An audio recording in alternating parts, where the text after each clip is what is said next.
명철한 자를 견책하라, 이런 제목으로 잠언 강의를 이어가겠습니다. 23절을 보겠습니다. 여호와를 경외함은 생명들을 위한 것이다. 그리고 그는 만족하게 머무른다. 그는 결코 악의 방문을 받지 않는다. 이렇게 직역이 됩니다. 성경은 여호와를 경외함의 그 대가를, 그 결과를 분명하게 약속해 주고 있습니다. 인간의 본분은 자기의 행복을 위해 살아가는데 있지 않습니다. 인간의 제일 된 존재의 이유와 목적은 하나님을 영화롭게 하는 데 있습니다. 우리를 이 땅에 존재하게 하신 하나님, 우리의 주인이신 하나님께 최고의 경외와 사랑과 경배를 드리며 우리의 존재의 이유와 목적이 있다는 것을 진리는 우리에게 분명히 가르쳐 줍니다. 우리를 구원으로 불러주신 이유가 바로 이 때문이라는 것입니다. 하나님의 영광을 위해서, 그 하나님의 이름을 높이도록 우리에게 행하신 하나님의 그 위대하고 놀라운 일들을 길이 찬양하게 하기 위해서 하나님은 자기 백성들을 이 땅 가운데서 불러 모으신 것입니다. 우리의 행복은 절대로 우리가 만들어내는 것이 아닙니다. 하나님의 주권 가운데 하나님이 이루어 주시는 은혜입니다. 하나님을 경외하고 그 계명과 율례와 법도에 순종하면서 믿음의 길로 행하는 자들에게 하나님은 반드시 그들의 삶에 필요한 모든 것을 공급하신다고 약속하셨습니다. 그러므로 하나님의 자녀들에게 제1의 의무는 하나님을 경외하는 것입니다. 두말할 나위 없이 언제나 우리가 사는 이유는 그 하나님을 경외하기 위함이다. 그 하나님을 경외한다는 것은 언제나 하나님의 말씀을 즐겨 묵상하고 하나님께 나아가 기도하고 그 뜻을 따라서 그리스도인의 삶을 이 땅에서 치열하게 살아내는 것입니다. 모든 구원받은 그리스도인들의 목표는 그래서 그리스도를 닮아가는 것이어야 합니다. 그리스도처럼 말하고 그리스도처럼 생각하고 그리스도처럼 행동하고 사랑하고 섬김으로 우리가 구별된 하나님의 자녀로 살아가는 그 모든 삶으로 하나님께 영광을 돌리고 우리가 아는 모든 사람들에게 우리가 하나님께로부터 받은 그 사랑을 실천하고 그 덕을 세우는 데 있습니다. 여기에는 주님께서 우리에게 말씀하신 원수까지도 이 대상에 포함이 되어야 된다. 원수를 사랑하는 데까지 나아가야 된다는 것을 주님은 분명히 우리에게 요구하셨다는 것을 기억해야 될 필요가 있습니다. 이것은 일반인들, 자연인들을 뛰어넘는 하나님의 명령이고 요구입니다. 그러니까 이것은 절대로 우리의 능력으로 감당할 수 있는 과제가 아니라는 뜻입니다. 예수를 믿어서 우리의 사랑이 어디까지 가야 되느냐? 우리의 원수까지도 사랑하는 데까지 나아가야 되는데 인간은 죽었다 깨어나도 이 인간의 한계를 뛰어넘어서 거기까지 나아갈 수가 없습니다.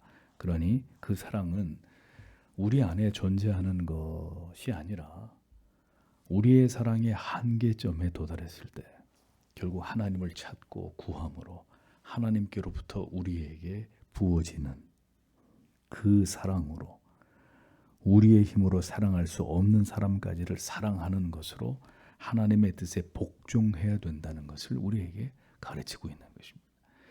그리스도인들은 절대로 우리의 힘으로 이 세상을 사는 자들이 아닙니다. 하나님이 그것을 깨닫게 하기 위해서 인생의 모든 순간에 우리에게 한계를 맞게 하십니다. 사랑의 한계, 물질의 한계, 건강의 한계 등등의.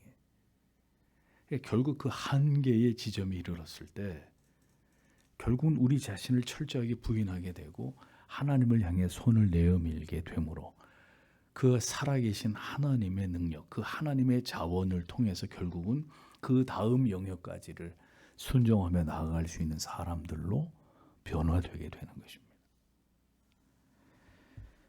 예수를 믿는 이는 이렇게 하나님을 의지해서 세상의 자연인들이 흉내조차 낼 수 없는 그 삶의 경지에까지 도달하는 것을 포함하는 것입니다. 왜 그렇게 해야 되느냐?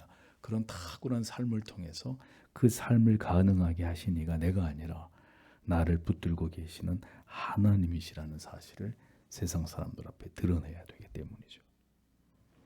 그러므로 하나님께서는 하나님을 경외해야 될 자녀들의 그들의 삶에서 하나님의 계명에 순종하게 하기 위한 한계의 상황까지 우리를 몰고 가실 것이라는 사실을 기억해야 된다는 것입니다. 우리의 힘으로 살 수 있는 삶만을 감당하게 하시는 것이 아니라 그리스도인의 삶에는 우리의 능력으로 도무지 감당할 수 없는 삶을 오직 하나님을 의지하게 하심으로 하나님의 도우심으로 결국 우리의 모든 인생을 우리의 한계를 뛰어넘는 삶을 살아가도록 하나님은 우리에게 그렇게 우리의 삶을 인도하신다는 겁니다. 그리고 그렇게 주님만을 의지해서 그 인생의 모든 힘겨운 시간들을 다 지나간 자들에게 바로 이 고백을 받아내시는 것입니다. 나의 나 된 것은 오직 하나님의 은혜입니다. 오직 그 은혜에 붙들려서 내게 주어진 삶을, 그 수고와 슬픔뿐이었던 이 땅에서의 모든 삶을 주님 제가 잘 감당할 수 있었습니다. 모든 영광을 하나님께 돌립니다. 이 고백을 끝으로 우리의 인생을 이 세상에서 회수하시는 분이 우리 하나님 아버지가 되신다는 겁니다. 하나님은 그 계획을 하나님의 모든 백성들의 삶 가운데 가지고 계시는 것입니다. 그러니까 그 계획표에 따라서 우리 인생이 흘러가고 있는 거예요. 하나님을 경외하는 자는 필경 영원한 생명에 이르게 되고 시간이 점점 지나가고 믿음의 깊이가 깊어갈수록 내가 영원한 생명에 이르게 될 자라는 사실에 대한 확신이 더 선명해지는 은혜를 받게 됩니다. 그러니까 우리가 정상적으로 예수를 잘 믿었다면 하나님의 말씀을 잘 깨닫고 기도하고 이 하나님의 말씀을 통해 많은 은혜와 진리를 깨닫게 되었다면 시간이 지날수록 한 가지가 분명해집니다. 나는 영원한 생명, 영원한 하나님의 나라에 들어가게 될 자다. 다른 거 다 필요 없습니다. 이거 한 가지가 분명해지는 거예요. 나는 하나님의 자녀다. 내게는 영원한 하나님의 나라가 예비되어 있다. 나에게는 영원한 생명이 나에게 주어진, 나는 그 은혜 아래에 있는 자다. 그래서 자신이 진정으로 하나님을 사랑하는 하나님의 자녀인 것을 점점 더 확신하게 되는 은혜에 사로잡히게 되는 것이죠. 신앙의 연륜이 더해가면 더해갈수록 진리의 깨달음이 깊어지면 깊어질수록 이 한 가지가 분명해지게 되는 것입니다. 하나님과 깊은 영적인 교통과 교제를 나누면서 돌아갈 본향에 대한 확고한 소망으로 충만하게 되고 바로 그 소망 때문에 그 소망이 점점 더 뚜렷해지니까 이 땅에서의 삶을 더 복되게 하고 풍성하게 하고 우리의 삶의 모든 고난조차도 넉넉히 이기게 되는 원동력이 되는 것입니다. 이 확고한 소망이, 확신이.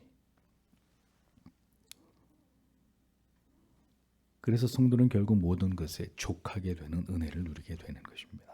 족하게라고 번역된 원문의 의미는 배부르거나 만족한 상태를 의미하는데 이게 비단 물질적인 것만을 말씀하는 게 아니라 우리의 필요를 하나님이 다 채워주신다. 이 차원만을 말씀하고 있는 게 아니라 그것은 당연한 것이고 지금 내 삶이 그 무엇으로도 족할 수 없는 상황이지만 그런 상황에서 오직 하나님만을 바라고 의지함으로 결국 괴로움과 고통스러운 우리의 이 모든 환경을 우리가 훌쩍 뛰어넘어서 하나님, 오직 하나님만으로 말미암아 진정으로 우리 영혼이 만족한 상태에 도달하게 만드신다는 거죠. 그러니까 하나님의 은혜는 하나님이 우리에게 주시는 기도의 응답은 우리가 이거를 해결해 주십시오라고 막 기도해서 그 문제가 해결되는 게 아니고요. 우리의 시선을 훨씬 더 높은 곳을 바라보게 만들어서 이 아래의 문제들은 아직 해결이 되지 않지만 우리의 영혼이 눈을 떠서 정말 저 높은 것을 볼 수 있는 이 영의 눈을 열어주시는 거죠.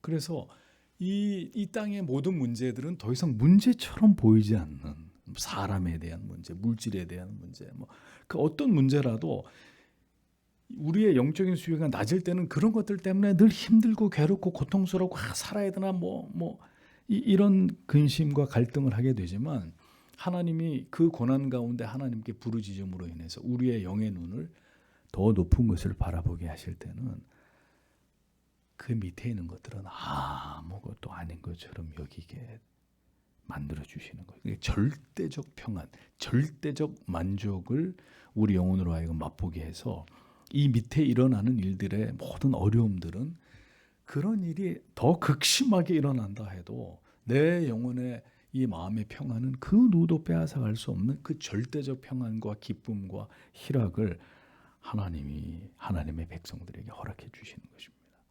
그러니까 그런 일이 있어야 쫄딱 망한 사람이 교회 나와서 기쁨으로 찬양하는 일이 일어나요. 병원에서 당신 6개월밖에 안 남았어 하는데도 병원에서 전도하고 산소호흡기 꽂고 전도하고 성경 읽고, 나는 이제 하나님 앞에 간다 기뻐할 수 있는, 누가 보면 미쳤다고 하겠지만 오직 예수로, 오직 하나님만으로 절대적으로 만족한 상태를 하나님을 경외하는 그에게 허락해 주신다는 겁니다. 우리는 만족 그러면 당장 물질적인 걸 생각해요. 다 하나님이 내 직장, 학교, 결혼, 내 사는데 필요한 모든 것을 하나님이 다 만족하게, 그건 1차원적인 것이고요. 정말 진정한 만족은 영혼의 만족이에요. 영혼의 만족.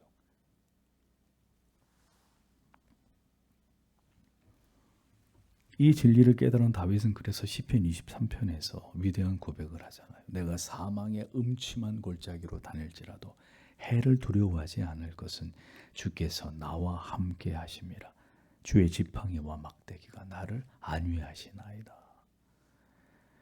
그러니까 여호와를 경외하고 사랑하고 그를 경배하는 자들에게는 이 땅에서 이 같은 삶이 주어집니다. 왜냐하면 그 영혼이 풍성하기 때문에, 그 영혼이 언제나 하나님의 은혜로 충만하기 때문에 그 영혼의 잘됨으로 인해 이 땅에서 복된 삶을 하나님을 경외하면서 살아가게 된다는 것입니다. 그러니까 그 위의 것을 바라봐야 된다는 거죠. 빌레몬스의 말씀처럼 위의 것을 찾아라. 위의 것을, 이 아래 것을 찾는 것이 아니라 위의 것에 가지. 성도 여러분, 여러분의 모든 삶의 목적과 내용이 하나님을 경외하고 사랑하고, 그래서 내 영혼에 풍성하게 채워주시는 그 진정한 만족을 가지고 우리의 인생의 남은 여생을 살아갈 수 있는 하나님의 사람들이 되시기를 축복합니다. 그것이 이 죄악으로 가득한 마지막 세상에서 우리가 영원한 생명에 대한 참 소망으로 우리 영혼의 기쁨을 충만케 하는 비결이고, 어떤 시련과 고난과 핍박이 찾아오더라도 우리의 도움이시요 산성이 되시는 하나님의 은총으로 인해서 그 다음 말씀, 모든 재앙을 피할 수 있게 되는, 모든 재앙을 능가하는 유일한 길이 된다라는 사실을 우리는 절대로 잊어서는 안 될 것입니다. 24절을 보겠습니다. 게으른 자는 그의 손을 그의 접시로 넣었다 하지만 그는 그것을 심지어 그의 입으로조차 돌아가게 하지 않는다. 이렇게 기록되어 있습니다. 자, 여러분 잠언 지금 19장 강의하고 있는데 이미 여러 번 이 게으름에 대한 주제를 여러분들이 들으셨을 것입니다. 잠언 전체에서 18회 정도 반복되고 있는 주제가 게으름에 대한 주제입니다. 잠언은 게으른 자를 악인으로 규정하고 있습니다. 게을러? 그럴 수도 있지, 괜찮아. 절대로 그렇게 말씀하지 않고 게으른 자를 악인으로 규정합니다. 게으른 자의 특징은 언제나 타인을 괴롭게 하고 변명을 늘어놓고 부끄러운 줄 모르고 성실하지도 정직하지도 않은 자로 하나님이 그에게 주신 모든 시간과 자원을 낭비하는 자입니다. 잠언 15장 19절은 그래서 게으른 자의 길은 가시 울타리같이 험난하고 궁핍한 삶을 피할 수 없을 것이라고 말씀합니다. 게으른 자가 얼마나 나태하고 무계획적이고 무기력한지를 극단적으로 설명하기를, 그릇을 손에 넣고도 이걸 입에 올려서 음식을 먹어야 되는데 그릇을 손에 놓고도 입에다 이렇게 집어넣는 음식을 집어넣는 것조차도 괴로워한다. 이렇게 비유적으로 말씀을 하십니다. 사람이 먹고 살려면 연명하려면 기본적인 행위는 먹어야 되는 거잖아. 다른 건 다 하기 싫어도 먹는 거는 해야 살 거 아니에요. 근데 먹는 것조차도 귀찮아한다. 그러니까 게으름은 고질적인 병이란 얘기예요. 게으른 사람은 뇌에 구멍이 나 있는 사람이에요. 아무런 계획이 없고 의욕이 없는, 머릿속이 텅 비어 있는 사람인 거죠. 아무 생각 없이 그냥 또 하루를 그냥 보내는 겁니다. 게으른 자는 지혜가 없는 사람입니다. 오직 한 번뿐인 자기 인생의 소중한, 다시 돌아오지 않을 소중한 시간들을 모두 낭비하면서 결국은 생명의 길로 나아갈 수 없는 멸망으로 향하게 되는 가장 어리석고 미련한 자입니다. 하나님께서 그에게 허락하신 인생의 소중한 의미를 알지 못하기에 그 사람은 그렇게 게으르게 살아가는 거예요. 다른 어떤 이유도 없어요. 그 이유 때문입니다. 반드시 하나님께서 우리에게 주신 모든 시간을, 재능을 가지고 셈하자고 하실 날이 올 텐데, 주인이 돌아와서 내가 너희에게 준 달란트를 다 가져와라, 셈하자고 하실 날이 올 터인데도 게으른 자는 그날을 전혀 생각하지 않고 하루하루 무기력하게 무계획 속에서 바람 불면 부는 대로 물결 치면 치는 대로 개미보다 못한 삶을 살아가는 사람들입니다.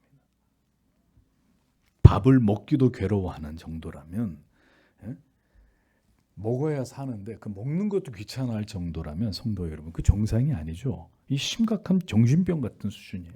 게으름은 좀 심하게 말씀드리면,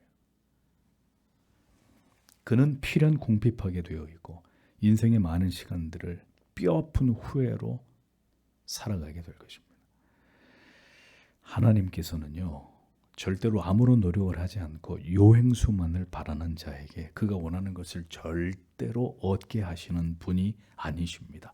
흘린 땀방울만큼 그에게 갚아주시고 그의 길을 열어주시는 분이십니다. 그래서 젊은 날에는 하나님이 내게 맡기신 일에 대해서, 그게 학업이든 직업이든 주의 일이든 간에 최선을 다하는 것이 중요합니다. 물론 가장 우선순위는 하나님을 경외하는 것이라야 하죠. 그건 두말할 나위가 없는 것입니다. 언제나 경계해야 될 것은, 하나님께 인정을 받는 것은 대단히 우리가 느껴지기 어려운 범위란 말이죠. 하나님이 나를 인정하시나? 내가 하나님께 인정을 받고 있나? 확인할 길이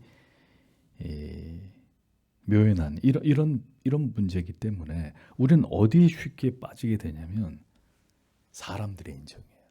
하나님의 인정은 우리가 인식하기 요원하고, 그 대신 사람들이 인정해 주는 것은 금방 우리가 느낄 수 있고 경험되는 것이란 말이죠.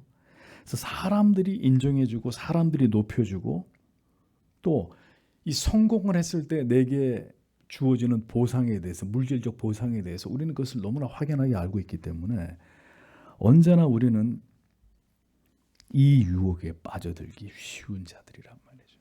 하나님의 인정, 그건 잘 모르겠고, 당장 내가 노력하는 것에 비해서 이 세상에서 내가 인정받을 수 있고 이 세상에서 내가 다시 받을 수 있는 대가에 대해서 예민해질 수밖에 없는 게 당연한 것이라는 거예요.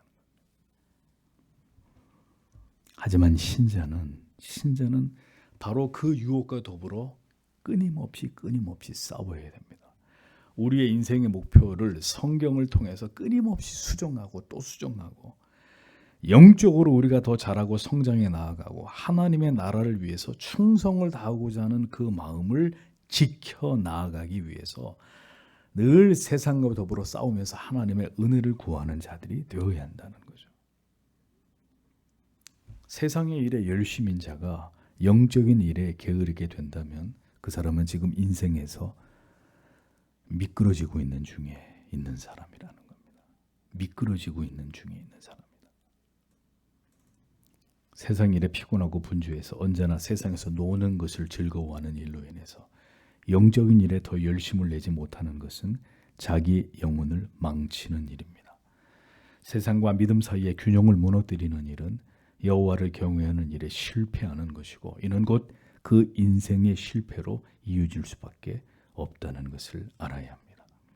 생명으로 나아가는 길은 좁게 만드는 것이고 생명의 길로 나아가는 길을 점점 좁아지게 만드는 것이고 도리어 세상에서의 모든 삶은 세상에 대한 모든 삶을 실패와 괴로움과 고통 속으로 이끌어가게 되는 그런 일이라는 사실을 우리는 기억을 해야 합니다.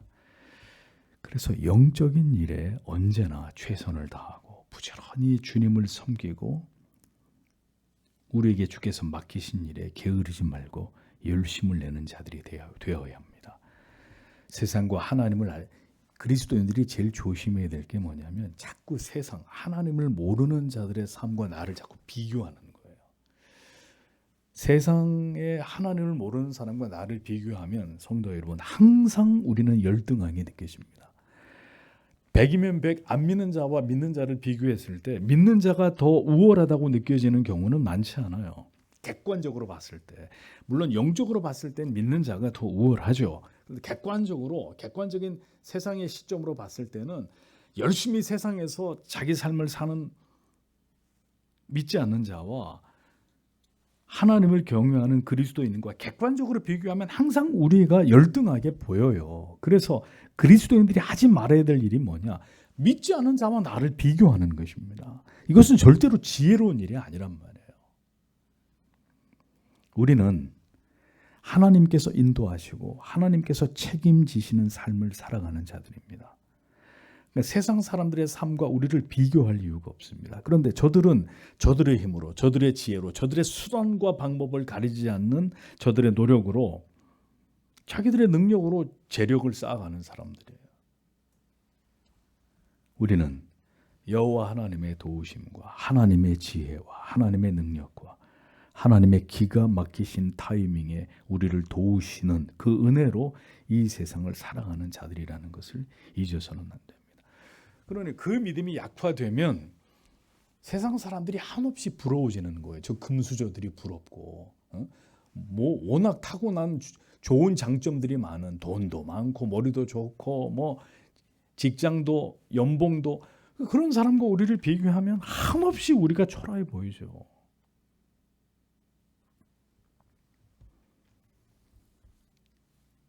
주께서 우리를 인도하시고 우리를 도우실 때 성도 여러분 사막에도 샘이 생기게 되는 것입니다.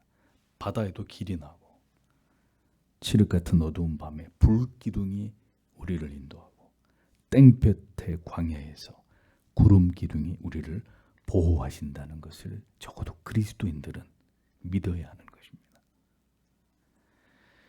우리는 잊어버리지 마세요. 하나님의 도우시는 은혜와 그 능력으로 살아가는 자들입니다. 그러면 우리는 아무것도 안 해도 되겠네. 그런 말이 아니고요. 우리는 하나님을 의지하는 것이 우리 인생의 중요한 목표가 되어서 그것을 원칙으로 삼아 우리의 삶을 정직하고 성실하게 살아갈 때 그럼에도 불구하고 믿지 않은 자들과 우리는 비교 불가란 말이에요. 그럼 우리는 늘 패배하는 자들이 되느냐? 그렇지 않다는 것이죠. 하나님의 도우시는 은혜와 능력으로 하나님이 이 땅에서 우리의 삶을 살아가도록 하나님이 우리를 도우신다라는 사실을 믿어야 된다는 겁니다. 왜 자꾸 비교를 하냐 이거죠. 믿지 않은 자와 나와. 그러므로 우리의 가지지 않은 것에 주목하지 말고 이 세상 우주 만물의 주인이 되시는 하나님께 주목함으로 여러분들에게 주어진 환경 속에서 주어진 삶에서 하나님을 의지함으로 최선을 다하시란 말이에요. 하나님의 법대로 최선을 다하시란 말입니다.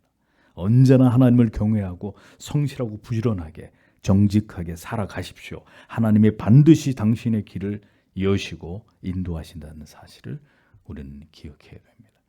하나님이 사용하시는 자는 인생의 의미, 내게 주신 삶의 소중함, 그 목적을 알아서 하나님을 갈망하며 하나님께 영광을 돌리기 위한 뜻을 세워서 하나님의 인도하심을 부지런히 구하는 자들입니다. 나의 모든 삶 속에서 최선을 다해서 나를 지으시고 이 땅에 보내신 하나님의 뜻을 이루어 드리고자 하는 마음의 뜻을 세우고 살아가는 자들이란 말이죠.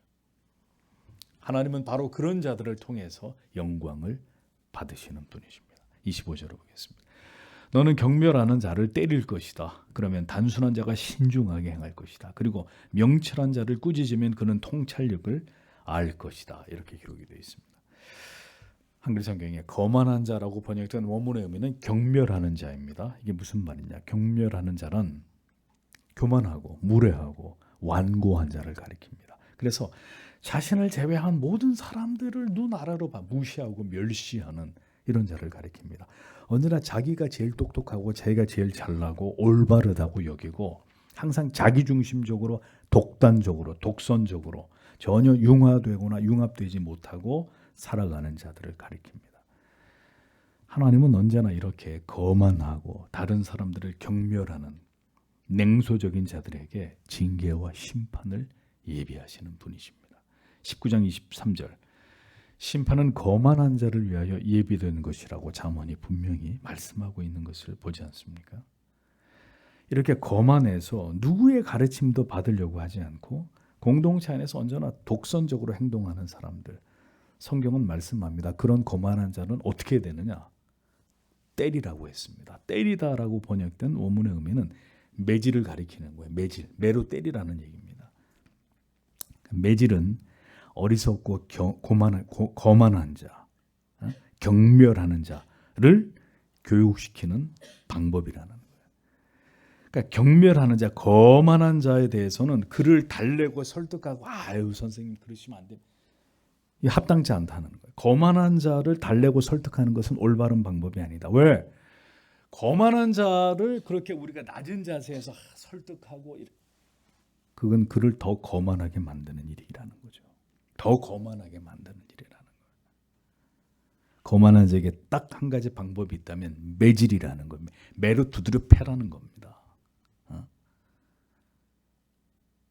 엄히 징계해서 그를 겸손하게 돌이키게 하는 것이 정답이라고 성경이 얘기합니다. 그러니까 거만한 자를 일벌백계로 엄히 다스릴 때, 자 이것을 보고 어리석은 자도 경성하게 된다 이렇게 말씀합니다. 경성하리라라는 원문의 의미는 슬기롭다라는 말이에요. 그러니까 지극히 어리석고 단순한 자도 거만한 자가 매를 맞고 징계를 받는 모습을 보면서 이 단순 무식한 자들도 정신을 차리고 슬기로워진다는 거예요.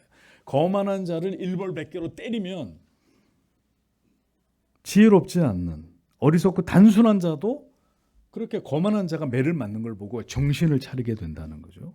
슬기를 얻게 된다고 성경이 말씀합니다. 아무리 생각이 없는 사람이라도 거만해서 공동체에 덕이 되지 않는 자를 엄히 징계를 하면 이것을 통해서 교훈을 얻어서 아 이렇게 하면 안 되고 이렇게 해야 되는 게 맞는 거고 슬기를 얻게 된다고 잠언은 교훈을 하고 있습니다. 그런데 25절에 가장 중요한 구절은 그 다음에 있습니다. 핵심은 그 다음 절입니다.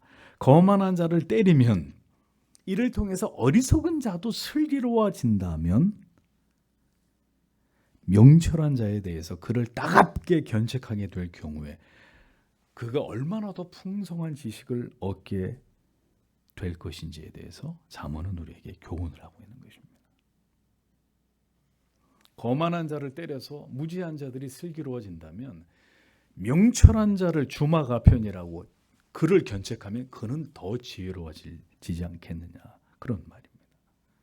그러므로 거만한 자도 그리고 어리석은 자도 다 뭐가 필요해요? 견책과 책망이 필요하다는 거예요. 거만한 자, 무지한 자들에게만 책망이 필요한 게 아니라 명철한 자에게도 책망이 필요하다.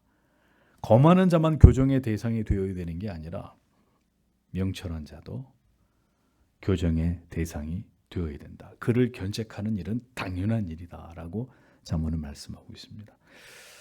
우리 자녀들 중에 가르치는 학생 중에 남보다 더 뛰어나고 모든 면에서 모범적일 수 있고 아주 명철하고 탁월한 아이들이 있을 수 있습니다. 다른 애들보다 더 똑똑하고 더 모범적이고 심지어 더 착하기까지 합니다. 남보다 더 비범하고 탁월해서 뭐 그냥 뭘 이렇게 잘못하면 그 적당히 얼마든지 넘어가 줄 수 있는 왜냐하면 좋은 부분이 더 크기 때문에 그런 아이도, 그런 제자도 학생도 있을 수 있겠죠. 그러면 성경은 눈 감아주고 넘어가야 된다라고 말씀하고 있느냐? 아니라는 겁니다. 성경은 그렇게 말씀하고 있지 않아요. 어리석은 자, 거만한 자에게도 매가 필요하다면 지혜롭고 명철한 자에게도 동일하게 꾸짖고 책망하고 견책하는 일이 반드시 필요하다, 이렇게 말씀하고 있습니다. 명철한 자를 꾸짖고 책망하면 어떤 일이 벌어지느냐? 그가 더 큰 지식을 얻게 된다. 결과적으로 그가 더 총명한 하나님의 자녀가 된다고 성경이 말씀하는 거예요. 목사님, 우리 애는 전교 1등이고요. 뭐 나무랄 애가 없어요. 그래서 난 한 번도 우리 애한테 뭐 야단을 치거나 뭐 이럴 필요가 없다고 생각하면 그거는 그 아버지, 그 어머니의 생각이시고요. 성경은 그렇게 말씀하고 있지 않다는 겁니다. 귀한 자식, 모든 면에서 부족함이 없는 자라 할지라도 그의 작은 잘못이라도 보게 되었을 때는 책망을 아끼지 말아야 되는 이유는 그가 그러한 견책을 통해서 더 지혜로워지고 더 총명해질 수 있기 때문이라고 성경이 말씀하고 있는 거죠. 그게 주마가편이잖아요. 달리는 말에다가 채찍질을 가하는 거예요. 안 달리고 뛰기 싫어가지고 뭉개고 있는 말한테 채찍을 가하는 건 당연하겠지만 잘 달리는 말한테도 채찍을 가하라는 겁니다. 더 잘 달리게. 여기서 이제 진정으로 지혜롭고 명철한 자는 책망을 받을 때, 견책을 받을 때 어떻게 되겠습니까? 정말 명철한 자가 견책을 받으면 어떤 반응을 보일까요? 깊이 자기 자신을 돌아보게 됩니다. 명철한 자를 꾸짖으면 그가 시험에 들고 반발하고 부모를 거역하는 게 아니라 명철한 자를 꾸짖으면 그는 그것을 귀담아 듣고 더 총명해지고 더 많은 지식을 얻게 된다고 성경이 말씀합니다. 그러므로 잠언은 얘기합니다. 거만한 자든 무지한 자든 명철한 자든 전적으로 타락하고 부패한 인간에게는 모두 다 뭐가 필요하다는 거예요. 견책이 필요하다. 훈계와 책망이 필요하다라는 것을 잠언은 말씀하고 있는 것입니다. 잠언은 또 그렇게 얘기하죠. 어리석은 자에게는 책망하지 마라. 책망해도 못 깨닫는다. 책망 하나만 하다. 그런데 또 반대로 명철한 자에게는 책망을 하라고 말합니다. 왜? 더 똑똑해지니까. 더 명철해질 수 있으니까. 모든 자녀들은 부모님들로부터 훈계와 책망을 받아야 합니다. 그 이유는 다시 말씀드리지만 인간은 전적으로 타락하고 부패한 어리석은 자들이기 때문입니다. 그러므로 부모 여러분, 그리고 영혼들을 지도하는 교사 여러분, 하나님께 지혜와 권위를 구하십시오. 지혜와 권위를 구하십시오. 부모가 책망할 때 그것을 자녀들이 달게 받아들이게 해 주시고 훈계하는 부모에게 거역할 수 없는 권위를 하나님이 부모님들에게, 선생님들에게 주시기를 기도하십시오. 그리고 그 모든 것 위에 사랑을, 그 영혼들을 더 뜨겁게 사랑함으로 사랑으로 책망과 견책을 행할 수 있기를 기도하십시오. 그래야 그것이 자녀들에게, 학생들에게 상처가 되지 않고 가장 아름다운 결과를 만들어낼 수 있기 때문입니다. 우리와 우리의 자녀들이 부디 하나님의 지혜와 명철로 충만하여서 그 모든 삶을 통해서 하나님을 영화롭게 하고 우리 또한 이 땅에서의 삶이 괴로움과 고통보다는 감사와 기쁨의 날들이 될 수 있기를 소원합니다. 그 길은 오늘도 하나님만을 경외하는 삶을, 하나님을 두렵고 떨림으로 섬기고 그 하나님을 사랑하는 삶에 있음을, 오직 그 도에 복종하며 하나님을 기쁘시게 하는 경건한 삶에 있다는 사실을 잊지 마시고 주님께서 우리의 남은 모든 날들을 지도해 주시고 인도해 주시기를 오늘도 다 함께 기도하고 돌아가기를 원합니다. 기도하겠습니다.